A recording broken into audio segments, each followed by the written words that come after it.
Praise the lord. ఈరోజు దేవుడు నీకిస్తున్న వాగ్దానం 1 రాజుల 20 అధ్యాయం 3 ప్రకారం, నీవు కన్నీళ్లు విడుచుట చూచి తిని నీ ప్రార్థన నేను అంగీకరించి ఉన్నాను.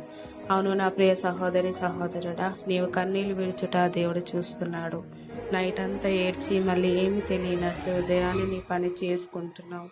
నీ ఏడుపు ఎవరికి వినపడొద్దని బ్లాంకెట్ కప్పుకొని ఏడుస్తున్నావు కదా.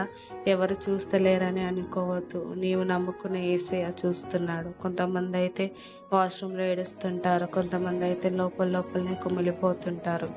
అసలు ఏంది బాధలు, ఏంది ఇబ్బందులు, ఎప్పుడు ముగింపు వస్తుంది, జీవితం అంతా ఇలానే ఏడుస్తూనే ఉండాలా, ఎప్పుడు నవ్వుతాను అని నీ ప్రశ్న కదా.